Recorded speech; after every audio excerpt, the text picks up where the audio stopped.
Assalamualaikum warahmatullahi wabarakatuh. Salam sejahtera untuk kita semua. Perkenalkan, nama saya Budi Agung, NIM 41122225, mahasiswa Program Studi Teknik Informatika Universitas Dian Nusantara. Pada kesempatan ini, saya akan mempresentasikan ujian tugas akhir semester mata kuliah penelitian karya ilmiah. Topik yang saya angkat adalah sistem manajemen aset berbasis web yang terintegrasi dengan chatbot Telegram menggunakan algoritma Leverstein Design dengan studi kasus di PT MMBS. Di video ini saya akan menganalisis sebuah artikel referensi yang relevan, membandingkan dengan artikel yang saya susun sendiri, lalu menutup dengan rencana publikasi ke jurnal target berikutnya.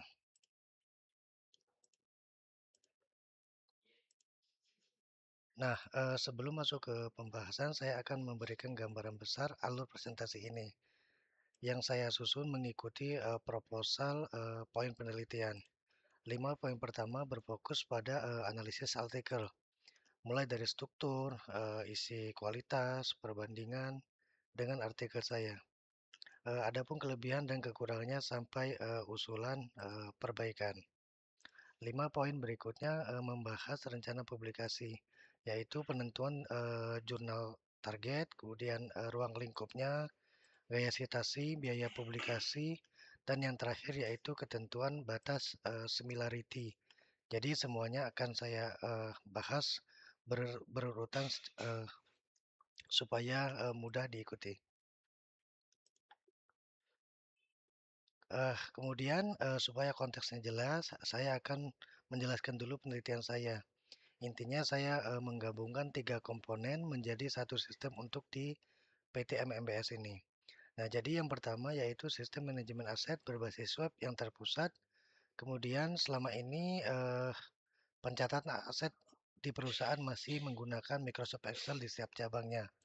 Jadi dengan data yang mencapai 464 record atau setara dengan 1.205 unit aset di 4 lokasi. Nah, cara ini rawan duplikasi dan data tidak sinkron antar cabang.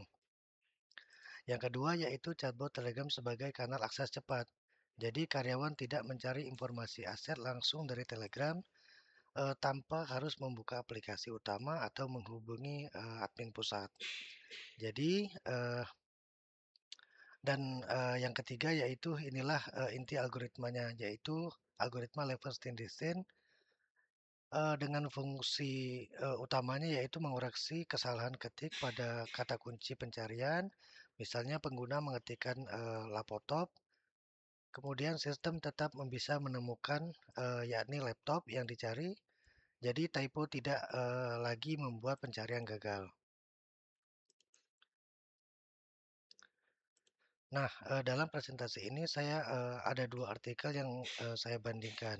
Jadi di sebelah kiri ini ada artikel referensi karya Al-Haq, Asita, dan Nugroho tahun 2026 yang berjudul Deteksi Typo pada Tugas Mahasiswa Menggunakan Leverstein Design. Menariknya, artikel ini terbit di Jati dengan volume 10 nomor 3 yang justru merupakan jurnal target saya juga. Jadi topik ini sudah terbukti eh, kemungkinan saya diterima di sana. Nah, jadi di sebelah kanan juga ada artikel saya sendiri, yaitu draft dari tugas akhir, sama-sama menggunakan algoritma Leverstein Design, tetapi tujuannya berbeda. Pada artikel referensi menggunakannya untuk deteksi kesalahan, sedangkan saya menggunakannya untuk mengoreksi kata kunci pencarian. Di mana perbedaan tujuan ini yang membuat keduanya menarik untuk dibandingkan. Kemudian masuk ke poin pertama di sini, analisis struktur artikel referensi. Nah, secara keseluruhan artikel ini mengikuti format IMRAD, yaitu format standar yang dipakai pada jurnal terakreditasi dan susunannya juga rapi. Di awal abstrak dan kata kunci yang memuat tujuan, metode, dataset 80 dokumen, kemudian sampai hasil kuantitatifnya. Lalu pendahuluan yang menjelaskan latar belakang gap penelitian dan kontribusinya. Berikutnya ada tinjauan pustaka. Nah, di sini membahas teori tentang algoritma Levenshtein cukup dalam. Kemudian mulai dari sejarah, tiga operasi dasar sampai matriksnya. Bagian metodenya juga lengkap. Ada datasetnya, flowchart, ada word list 105.000 kata dari KBBI. Jadi rumus dan penetapan thresholdnya juga di sini dijelaskan. Kemudian bagian hasil dipecah menjadi 4 sub analisis dan ditutup kesimpulan beserta 27 referensi dengan gaya sitasi IEEE. Nah, disinilah yang menjadikannya relevan sebagai acuan karena format inilah yang harus saya ikuti di artikel ini. Nah, poin kedua analisis ini dan kualitasnya. Nah, dari sisi temuan, artikel ini menganalisis 536 operasi yaitu edit dengan pola paling domain. Nah, adalah substitution sebesar 56,53%. Error rate-nya per dokumen berkisar antara 0,5 sampai 14,7% dari total 80 dokumen. Nah, kelebihannya juga di sini jelas. Jadi yaitu penelitiannya kuantitatif dan bisa direplikasi. Angkanya juga konkret, novelty-nya juga jelas di sini karena karena fokusnya bukan sekedar mengoreksi typo, tetapi juga menganalisis pola kesalahan justifikasi pemilihan threshold meskipun cukup solid gitu. Tapi ada beberapa catatan kekurangan yang mana yang paling menonjol di sini ada inkonsistensi angka. Di bagian awal disebut total 536 operasi, tetapi di salah satu tabel jumlahnya hanya 99 pola dengan persentase yang berbeda. Selain itu, artikel ini juga tidak melakukan validasi ground truth. Jadi, precision dan recall-nya tidak diukur. Beberapa contoh kesalahan QWERTY juga terasa dipaksakan dan teknik pengambilan 80 dokumennya tidak dijelaskan. Catatan-catatan ini nanti relevan saat kita membandingkannya dengan artikel yang sudah saya buat. Nah, kemudian poin ketiga ini pembagian pembandingannya. Kalau kita sandingkan terlihat bahwa jurnal artikel ini justru saling melengkapi. Dari jenis penelitian, artikel referensi sudah menganalisis eksperimental, sedangkan punya saya adalah rancang bangun dengan metode waterfall. Peran algoritma juga berbeda. Kemudian mereka untuk mendeteksi typo. Nah, di sini saya untuk mengurusinya query pencarian. Kemudian domainnya pun berbeda, pendidikan versus manajemen aset di perusahaan. Nah, yang paling penting juga ada baris validasi. Artikel referensi tidak punya ground truth, sedangkan artikel yang saya rancang dengan conversion metric dan pemisahan data held out. Jadi analisis error saya lebih tajam karena mendekomposisi false positif menjadi dua jenis. Jadi kesimpulannya perbandingannya begini. Jadi artikel referensi sudah matang di sisi hasil, tapi longgar di sisi validasi. Nah, sementara artikel saya unggul di ketatnya metode evaluasi. Keduanya sama-sama valid dan hanya menonjol di sisi yang berbeda. Nah, kemudian poin keempat ini yaitu saya jujur menilai artikel saya sendiri di mana kelebihannya kemudian protokol evaluasinya sudah setara dengan standar jurnal.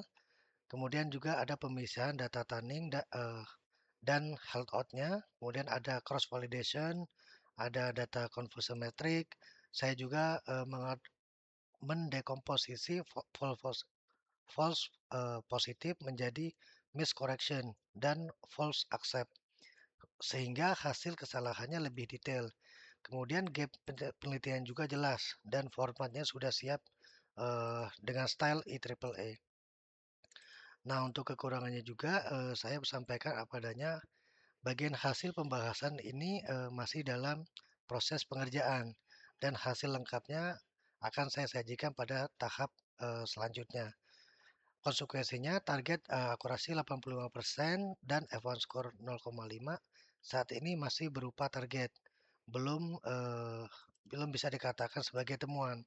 Kemudian, visual pendukung seperti tabel hasil juga belum, saya tampilkan di sini. Dan, sebagian angka performa masih meminjam dari referensi. Jadi, posisinya penelitian ini sedang berjalan, fondasinya metodenya juga sudah kuat, tinggal melengkapi bagian, hasil dan pembahasannya. Nah, adapun poin kelima di sini, usulan perbaikan supaya artikel ini benar-benar, layak diterbitkan di jurnal terakreditasi. Saya mengurutkan dari yang paling wajib. Nah, yang pertama yaitu melengkapi bab hasil dan pembahasan. Isinya harus mencakup convolution metric yang saya jelaskan sebelumnya, kemudian pada data handout-nya, grafik, metrik untuk setiap threshold-nya bagaimana, kemudian contoh kasus koreksi dan ringkasan hasil black box testingnya gitu. Jadi kedua kedua yaitu merevisi kesimpulan setelah hasil tersedia, supaya kesimpulan benar-benar mencerminkan temuan, bukan lagi seperti rencana gitu. Jadi yang ketiga yaitu menambahkan visual pendukung, minimal 2 sampai 3 gambar dan yang keempat yaitu merapikan citasi ke format Mendeley atau dengan eh, style IEEE serta melengkapi metadata artikel juga keempat hal ini beres. Kalau keempat hal ini beres, maka artikel sudah siap di submit. Nah, sekarang kita masuk ke rencana publikasi. Nah, poin ke-6 dan ke-7. Nah, jurnal target beserta ruang lingkupnya. Jadi, jurnal yang saya tuju adalah Jati, yakni Jurnal Mahasiswa Teknik Informatika yang diterbitkan oleh ITN Malang. Jurnal ini terakreditasi Sinta 4, kemudian terbit 6 kali setahun, dan memang ditujukan untuk publikasi hasil tugas akhir mahasiswa. Nah, kenapa saya nilai cocok? Jadi ada tiga alasan kuat. Yang pertama yaitu presidennya jelas, karena artikel referensi eh, tadi terbit di jurnal ini juga. Jadi kedua tipe artikelnya pas karena arsip Jati penuh dengan penelitian rancang bangun sistem informasi yang berbasis web. Jadi persis seperti punya saya. Nah, dan yang ketiga yaitu dari sisi ruang lingkupnya, topik saya masuk ke ketiga irisan sekaligus. Jadi sistem web, chatbot, kemudian dan penerapan algoritma string matching, yakni algoritma Levenshtein Distance. Jadi kecocokannya di sini sangat tinggi. Nah, adapun poin ke-8 sampai ke-10 di sini saya rangkum dan semua datanya saya ambil dari website resmi Jati. Untuk gaya citasi poin ke-8 Jati mewajibkan format IEEE yang bernomor dan disarankan dikelola pakai menggunakan Mendeley. Kebetulan artikel saya juga sudah memakai format ini. Dan untuk biaya publikasi atau APC poin ke-9 dan ada hal yang penting di sini bahwa bagi mahasiswa ITN sendiri gratis. Tetapi untuk penulis dari luar, contohnya seperti saya di sini dikenakan biaya. Adapun tarif resmi terakhir yang tercantum pada websitenya yaitu Rp250.000 untuk edisi 2025. Kemudian tarif edisi tahun 2026 perlu saya konfirmasi langsung ke tim editornya. Dan untuk poin ke-10 yaitu batas similarity-nya. Di Jurnal Jati ini menetapkan maksimal 30% menggunakan Turnitin dengan bagian daftar pustaka dikecualikan. Untuk penulis dari luar, pengecekannya dilakukan oleh tim jurnal dan jadi saya cukup memastikan naskah yang naskah saya aman di bawah 30%. Nah, sebagai penutup, dari analisis tadi yang saya jelaskan, artikel ini sudah siap, dilanjutkan menuju, publikasi di, Jurnal Jati ini. Kemudian struktur dan formatnya sudah sesuai standar dengan dan masuk ke, ruang lingkup jurnal, serta ketatnya metode evaluasi menjadi, keunggulan yang membedakannya dari artikel referensi. Fokus berikutnya adalah, melengkapi bab, hasil dan pembahasan serta menjaga tingkat, similarity tetap di bawah 30%. Demikian, presentasi yang dapat saya sampaikan. Terima kasih atas perhatiannya. Assalamualaikum warahmatullahi wabarakatuh.